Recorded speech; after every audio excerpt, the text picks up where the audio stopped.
In the spring of 1347, as ships from the east began to unload their cargoes in the bustling harbours of Genoa and Venice, a council of merchants and magistrates faced an unprecedented dilemma. Reports from the Crimean port of Kaffa described a mysterious illness that claimed the lives of soldiers and sailors alike. The city-states, whose wealth depended on the steady flow of goods across the Mediterranean, could not afford to let panic dictate policy, yet they recognized that any lapse might invite catastrophe. After heated deliberations, both Genoa and Venice enacted a strict 30-day isolation for every incoming vessel.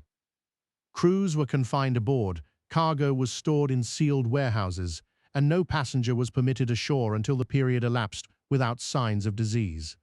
The decision was not merely a reaction to fear, it reflected a pragmatic understanding of trade networks that stretched from the Mongol courts of Karakorum to the markets of Marseille.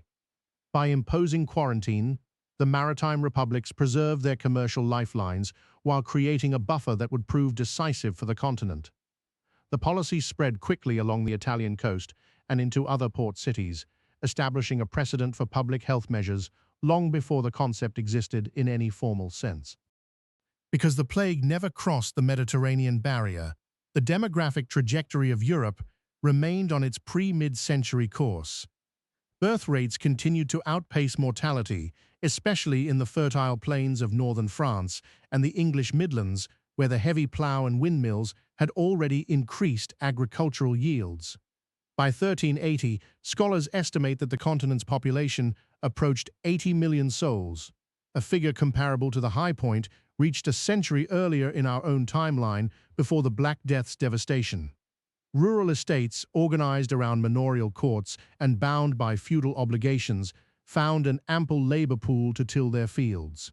The surplus of workers meant that landlords could maintain large tracts without resorting to wage inflation or drastic technological substitution. Towns along the Rhine, the Po, and the Loire swelled as merchants attracted migrants seeking market opportunities. Yet the overall balance between land and labor remained stable. This demographic stability reinforced the existing social order, allowing the feudal hierarchy to persist unchallenged. With a plentiful workforce, wages stagnated across the Western kingdoms.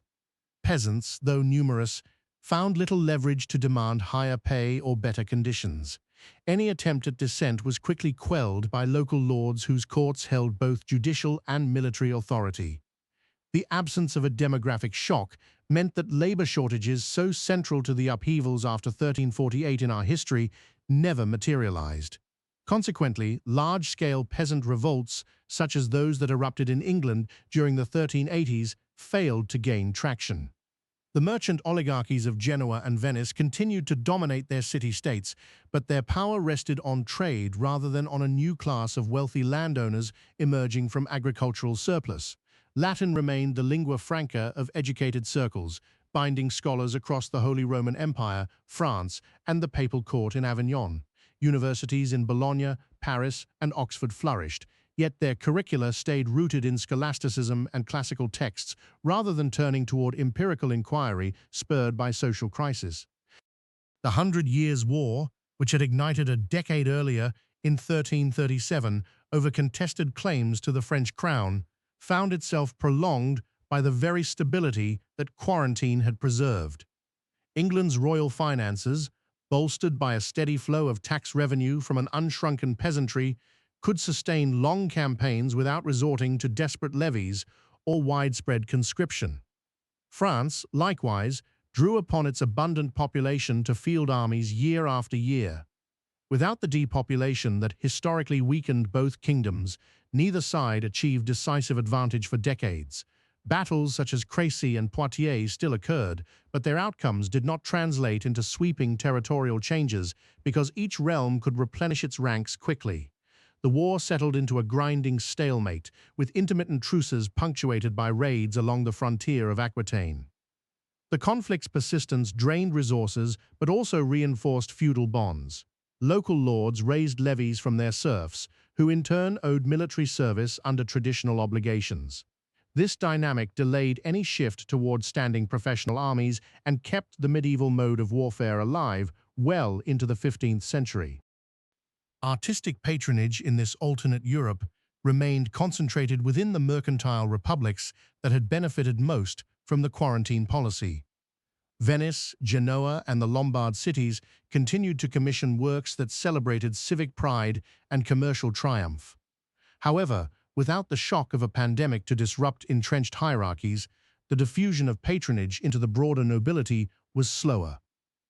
The humanist movement, which in our timeline blossomed in the wake of social upheaval, found fewer receptive patrons among the landed aristocracy whose fortunes were secure and whose cultural tastes remained conservative. Consequently, the flowering of Renaissance art and learning unfolded later and with a narrower geographic focus, primarily along the Adriatic coast and in the wealthy enclaves of northern Italy. Artists such as Giotto's successors still explored perspective and naturalism, yet their influence spread gradually northward. The lack of a dramatic demographic turnover meant that the demand for new religious iconography, a catalyst for many commissions after the plague, remained modest. Thus, while innovation persisted, its impact on European culture was muted compared to the rapid transformation witnessed in our own past. The social dislocation that followed the Black Death had, in reality, eroded confidence in ecclesiastical authority and sowed seeds of dissent that later blossomed into reform. In this divergent timeline, the Church retained its structural integrity. The papacy, still seated in Avignon until 1377, continued to command loyalty from both secular rulers and the faithful without the crisis-induced scrutiny that had plagued it elsewhere.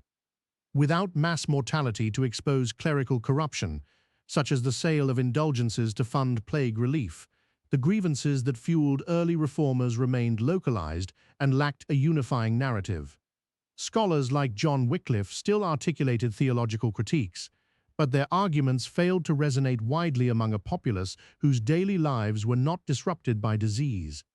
The lack of a broad-based call for change meant that the Reformation never gained the critical mass required to challenge the Latin liturgy or the hierarchy of bishops.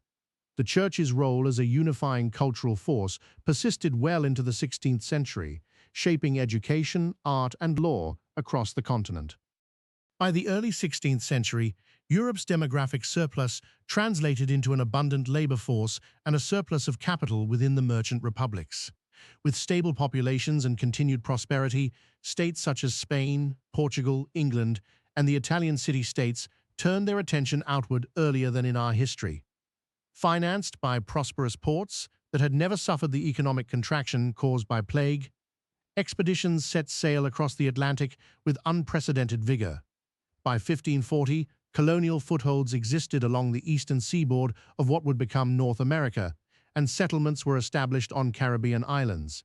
The lack of a demographic crisis meant that colonists could be drawn from a wide pool without threatening agricultural production at home. These early colonies served as outlets for surplus population and sources of raw materials, silver, sugar, and timber that further enriched the European economies.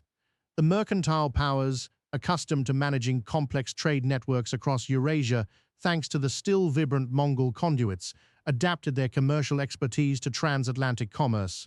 Consequently, Europe's global reach expanded swiftly, reshaping geopolitical balances well before the mid-16th century, yet the underlying social structures at home remained medieval in character. The cumulative effect of these developments was a Europe where feudal obligations and manorial courts endured far beyond their historical decline. With labor abundant and wages low, lords found little incentive to relinquish serfdom or to adopt the salaried labor models that emerged elsewhere.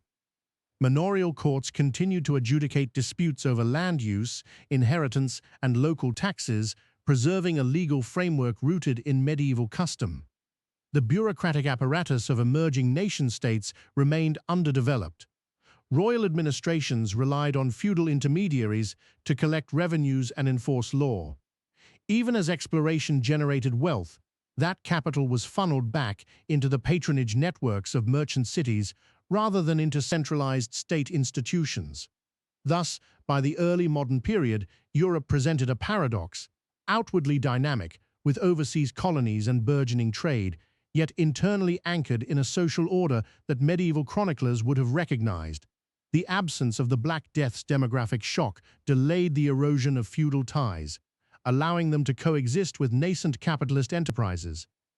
In reflecting upon this alternate path, we see how a single public health decision, rooted in pragmatic commerce, could ripple through centuries, reshaping demography, warfare, culture, and governance. The quarantine of 1347 preserved lives, yet it also preserved structures that in our own history would eventually crumble under the weight of crisis. Divergence does not merely alter events, it reframes the very assumptions upon which societies are built. As we look back, the lesson is clear. The measures taken to protect a population can become the invisible scaffolding on which an entire civilization rests.